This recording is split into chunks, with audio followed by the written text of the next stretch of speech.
Escándalo internacional con la organización criminal El Tren de Aragua. Mucho está saliendo a la luz pública en relación a presuntos vínculos con autoridades venezolanas y miembros de la oposición también que se encuentran en el exilio. Una banda que nació en Venezuela y que el gobierno de Nicolás Maduro en un primer momento la negó y luego dijo que la había desmantelado. Pero ahora están regados por todo el mundo. El presidente de Estados Unidos, Donald Trump, los acaba de declarar como terroristas. Y partiendo de este punto tan importante, son muchas cosas las que han comenzado a salir, como lo dije, y ese es el tema que vamos a abordar el día de hoy en este su espacio sin censura, cara a cara, junto a mi invitada del día, la periodista, colega Rosna Rísquez, periodista de investigación, experta en temas de terrorismo, de crimen organizado, pero también autora del libro El Tren de Aragua. ¿Quién mejor que tú para hablar de este tema? Bienvenida a Cara a Cara. ¿Cómo estás, Rosna? Gracias por la invitación, Mildred. Un gusto estar contigo. No, el gusto es todo mío, colega muy querida y que, bueno, le has hecho seguimiento desde hace muchísimo tiempo a lo que tiene que ver con esta organización criminal que tiene un escándalo, o sea, hay un escándalo, no ha dejado de sonar en los últimos 2 años, pero bueno, a raíz de la declaración del presidente de Estados Unidos, Donald Trump, luego de asumir el poder, pues han salido muchísimas cosas, empezando por ahí. Declarar al Tren de Aragua como una organización terrorista es compararlo como, por ejemplo, Al-Qaeda. ¿Qué implicaciones tiene para Venezuela esta declaración? Sí, es meterlo en una lista donde están justamente este tipo de organizaciones terroristas, Hamas, Al-Qaeda, etcétera. Y eso, pues, las implicaciones que tiene es que de alguna manera hay como dos versiones o dos visiones sobre eso. Algunos que dicen, bueno, es lo mismo que se está haciendo hasta ahora, se está investigando, se está haciendo un gran esfuerzo por combatir a este grupo, por detener a sus integrantes, por ubicarlos. Y hay otras personas que piensan que esto puede ir un poco más allá, que puede incluso implicar la posibilidad de intervenciones en otros países para poder detener a personas vinculadas a esta organización.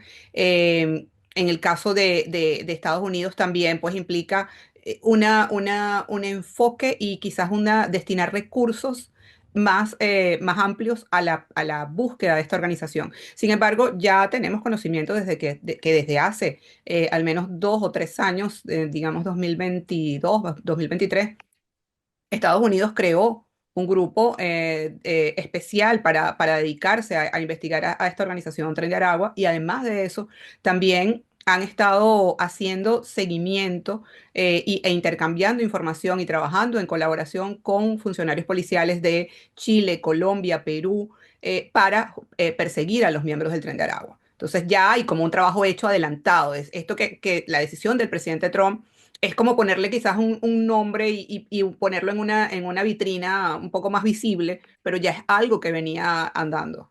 No, y de hecho, yo le digo Mm. que son los tentáculos del poder, porque ahora sale a la palestra el caso de Ronald Ojeda, que, ojo, no ha dejado de sonar, pero hay presuntos señalamientos directos con el fiscal nacional de Chile, también con una ministra de Chile, en donde señalan autoridades venezolanas, pero a su vez el gobierno de Nicolás Maduro, como lo dije al inicio, luego de negar la existencia de esta banda criminal, dice que la desmanteló y ahora se pone a la orden con los países para que los extraditen. Entonces, ¿qué es lo que está pasando? ¿Cómo ves tú esta situación con el Tren de Aragua y todo lo que se está diciendo?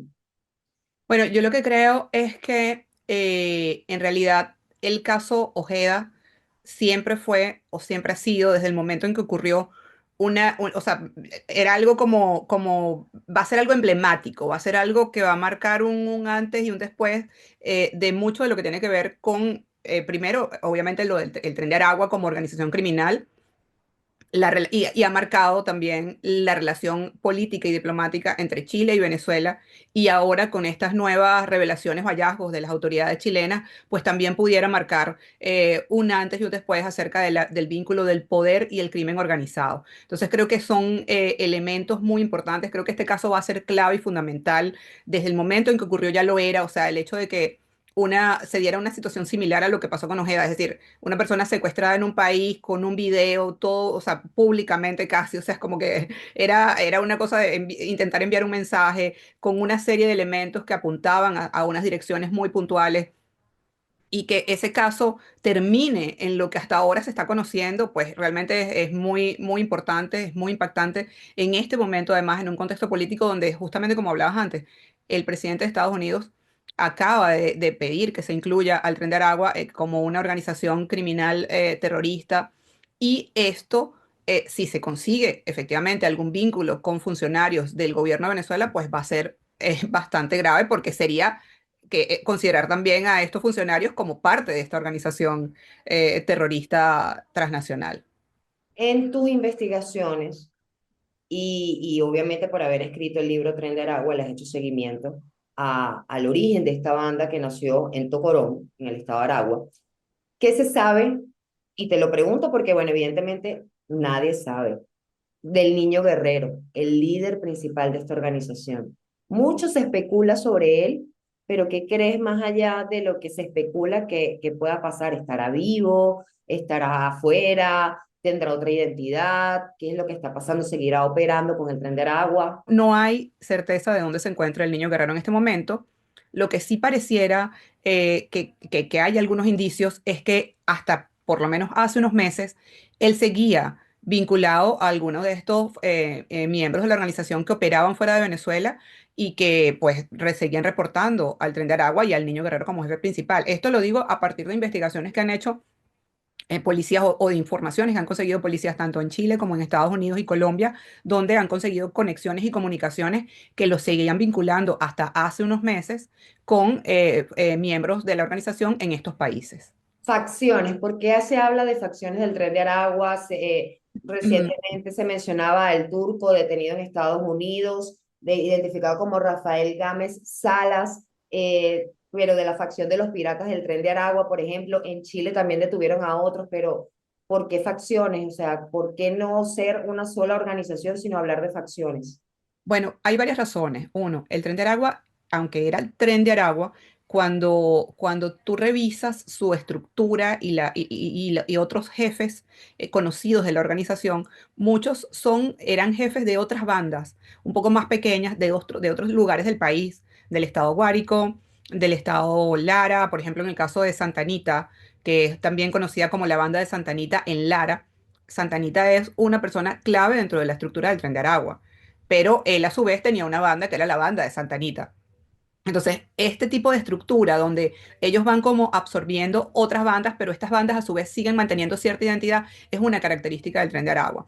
Eso lo hacían en Venezuela. En el caso de estas organizaciones que han surgido en el exterior, porque algunas incluso como organizaciones no existían en Venezuela, sino que han nacido fuera de Venezuela, por ejemplo, los gallegos o los mismos piratas del Tren de Aragua, ahora hay una que se llama el Antitren.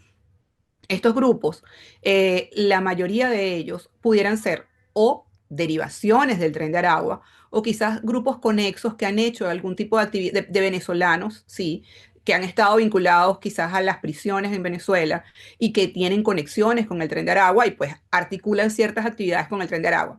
¿Qué quiero decir con esto? Que no necesariamente, y esto también es un punto importante, todas estas organizaciones son Tren de Aragua. O sea, entendamos que en el caso venezolano existe un modelo criminal que nació en las prisiones, que se extendió a las calles en Venezuela, a los sectores populares. Y este modelo criminal también ha sido llevado a algunos de estos países donde han empezado a identificar a venezolanos involucrados en delitos. Entonces, es un modelo que el modelo es, no lo creó el Tren de Aragua, pero es uno de los, digamos, precursores o promotores o mayores exponentes de ese modelo. Y los demás pues están simplemente siguiendo un modelo que salió, que incluso quizás la PGB sea la cárcel donde nace este modelo, o el Vista Hermosa, donde estuvo Wilmito. El tema es que es un modelo criminal y ese modelo criminal lo implementan otras bandas que están fuera de Venezuela y que son integradas por venezolanos, y pues muchas veces las autoridades lo que hacen es, mira, este es Tren de Aragua o es una facción del Tren de Aragua, a lo mejor no lo es, pero las autoridades como ven que es un mismo modelo, una misma manera de operar, personas vinculadas a las prisiones, pues lo asumen como Tren de Aragua. Y hay otra posibilidad, y es que efectivamente sean grupos que han actuado en colaboración con el Tren de Aragua, porque el Tren de Aragua no es un grupo que busque confrontación, ellos buscan alianzas. Entonces, si tú eres qué sé yo, eras de la banda del Coqui, pero la banda del Coqui ya no existe porque el líder no está o lo que sea, pero tú me sirves y conoces mi modelo y eres parte o has sido parte de esa estructura, pues Reclutando. exacto, de recluto. Entonces, eso también es otra posibilidad. Evidentemente, el contexto país que estamos viviendo es duro, porque no nada más es ahora lo del Tren de Aragua, sino que hay una situación que deriva de las elecciones presidenciales del 28 de julio de 2024 y que ha arrastrado todos estos meses una crisis política avasallante, porque es duro lo que se está viviendo aquí en materia política, pero el que sigue gobernando es Nicolás Maduro y el control del poder. Ahora Diosdado Cabello vuelve al Ministerio de Interior y Justicia como para controlar todo lo que tiene que ver con la seguridad interna y externa. Eso es clave. Y entonces sale a relucir todo esto del Tren de Aragua, la injerencia, cuidándose de enemigos internos y externos. Y ellos vinculan a la oposición, que no lo están haciendo ahorita por primera vez, ya desde hace años ellos están vinculando, cuando admitieron lo del Tren de Aragua, que habían presuntamente opositores financiando a este grupo criminal. ¿En tus investigaciones has podido obtener alguna evidencia de que esto sea así? Mira, yo no tengo una evidencia, o sea, no hay una evidencia. Yo creo que lo que hay, y lo hemos visto todos, son algunas acciones, y una de ellas es, pues, desde el momento en que por lo menos yo identifico en la investigación la existencia del Tren de Aragua, que es 2014 como Tren de Aragua, porque quizás antes venía operando como una estructura que a lo mejor no tenía ese nombre, ¿no? Pero Ujú. como Tren de Aragua 2014 hasta el momento en que se toma la prisión de Tocorón, transcurrieron 9 años. Y durante todo ese tiempo, ese grupo estuvo operando y todos los venezolanos, todos, cuando digo todos es todos, sabíamos o teníamos alguna referencia de lo que estaba ocurriendo en la prisión de Tocorón, de lo que ocurría en En la lo prisión que de llegó a Tocorón. ser Tocorón, o sea, Exactamente. era un spa de lujo, Disney, pues. Y todo el impacto que tenía fuera, además, o sea, fuera de la cárcel, porque empezaron a tener control y a cometer delitos terribles, secuestros, etcétera, fuera de la prisión. Y todo el mundo sabía, los funcionarios policiales tenían investigaciones, se sabía quiénes lideraban todo desde la prisión, se sabía que todo eso ocurría en la prisión, y no hubo ninguna medida, o sea, no se tomó la prisión de Tocorón en 2015, ni en 2016, ni en 2017, ni en 2018, ni en 2023. Es cuando se toma. Entonces, ese tiempo en que todo eso ocurría, tiene que haber habido algún conocimiento de las autoridades. Había funcionarios de la Guardia Nacional. Cuando yo entro a Tocorón, había funcionarios de la Guardia Nacional en la puerta de Tocorón que sabían todo lo que pasaba adentro. ¿Por qué permitían eso? ¿Quién lo reportaban? ¿No lo reportaban? ¿Por qué pasaba eso? Entonces, había un ministerio, o hay un ministerio de servicio penitenciario. O sea, ¿qué pasaba con ese ministerio? ¿Por qué no tomaba acciones en ese caso? Entonces, yo creo que todos esos elementos apuntan a pensar que, pues, algún tipo de mínimamente negligencia desde el Estado ocurría en ese caso para que eso fuera posible. Y en realidad, o sea, pretender vincularlo con la oposición, pues es bastante traído de los cabellos, porque bueno, justamente quien tenía toda la responsabilidad para actuar sobre eso era el Estado y el gobierno. Entonces, ¿por qué no actuó? ¿Por qué no actuaron antes de 2023? O sea, eso es la pregunta que yo creo y es la respuesta que yo creo que podemos tener a entender por qué estaba Tocorón y por qué estaba el Tren de Aragua allí y con quién, o sea, cómo actuaba de esa manera, ¿sabes? No, y hablan de financiamiento, o sea, cómo se financiaba esa banda, porque hasta banco había dentro de Tocorón, un banco interno para ellos, porque en el desmantelamiento se observó todo eso. Es como complicado entender que digan que se financia por la oposición, pero estaban presos. Por eso digo, recapitulo que no es la primera vez que el gobierno vincula con la oposición, pero hay un contexto país con una crisis política, porque la oposición desconoce a Nicolás Maduro y evidentemente el gobierno de Nicolás Maduro asume el poder nuevamente y buscan mantener el control y que se respete lo que ellos están haciendo. O sea, es una situación difícil en la que nos encontramos todos y nadie tiene la verdad absoluta, porque si vamos al caso, más allá de que se pronuncie Chile, el gobierno de Chile como tal, que desconoce a Maduro, por ejemplo, el gobierno de Donald Trump con ese señalamiento tan duro que acaba de hacer, que evidentemente pone a todos los venezolanos también en el ojo del huracán, porque hay muchos hermanos migrantes que salieron y están saliendo de Venezuela despavoridos y entonces ahora hay medidas migratorias muy fuertes que impactan con esa decisión de Donald Trump, ¿no? Así es, la decisión del presidente Trump o los anuncios del presidente Trump, que son para los migrantes en general, pues obviamente impactan muy fuertemente sobre la migración venezolana porque es en este momento una de las más importantes o las más altas que están dándose en Estados Unidos. Entonces, esto definitivamente es un punto importante y pues lamentablemente también está esta situación con el Tren de Aragua o con miembros del Tren de Aragua. Yo todavía no quiero, o sea, hacer afirmaciones de que es que el Tren de Aragua está operando en Estados Unidos. Lo que creo que hay es miembros del Tren de Aragua en Estados Unidos y quizás cometiendo delitos, pero no necesariamente como una operación del grupo criminal. Sin embargo, para efectos de Estados Unidos, esto es constituye un riesgo, un peligro, y actúan en función de eso. Y esa actuación, pues lamentablemente, puede impactar y puede afectar a los venezolanos que han llegado a Estados Unidos buscando una mejor oportunidad de vida y buscando huir también de la situación que se vive en Venezuela.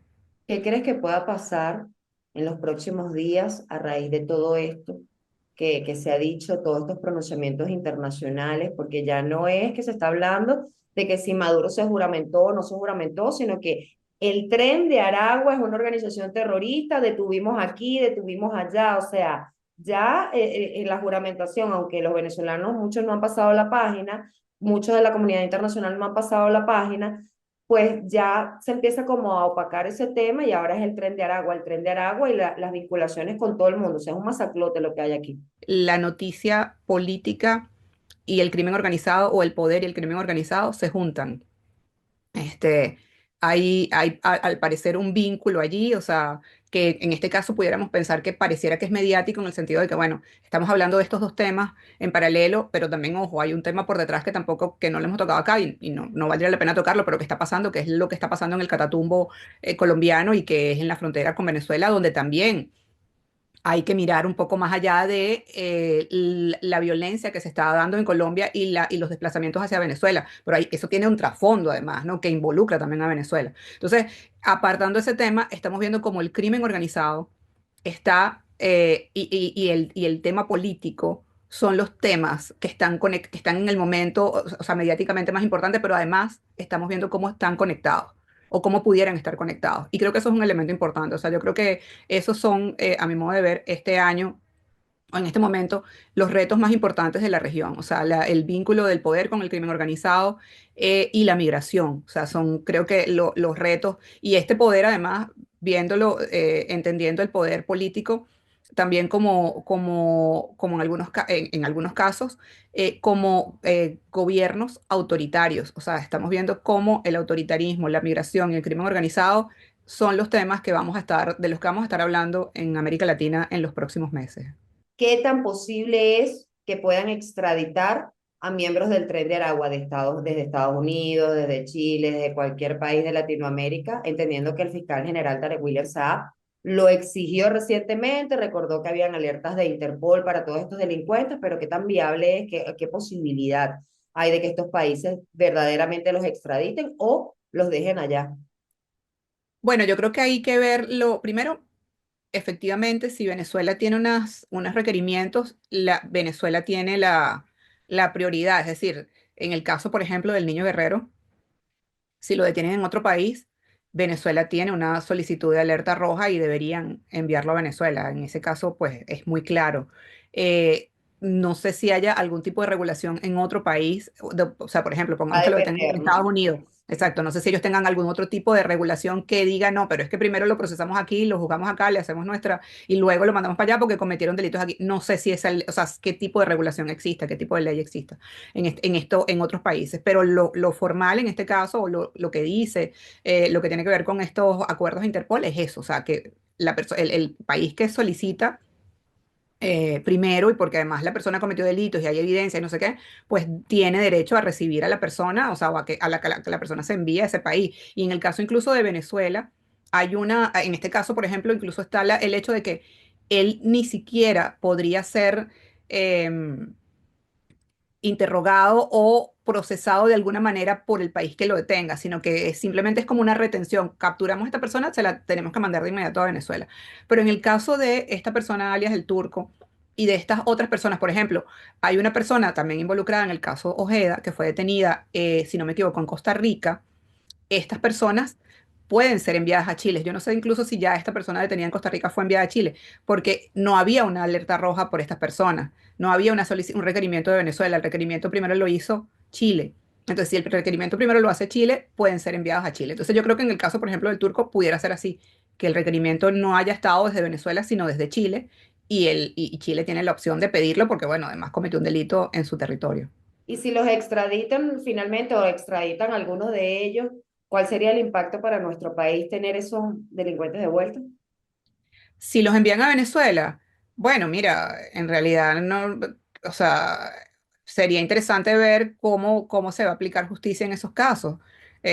Hasta ahora, por ejemplo, en el caso de la persona que estuvo involucrada en el asesinato del fiscal Pecci, no sabemos qué pasó con esa persona, o sea, no se sabe nada sobre su proceso judicial, no se sabe nada sobre su lugar de reclusión, simplemente salió un video, recién ocurrió la detención donde él decía que sí, que él lo había hecho, pero que él pertenecía a la banda del Coqui, no sé qué, pero sin mayores detalles. Entonces, digamos, lo ideal sería poder conocer de forma transparente este proceso. En este caso, esta persona incluso está en un proceso que tiene que ver con que lo está investigando Colombia, en el caso de esta persona detenida.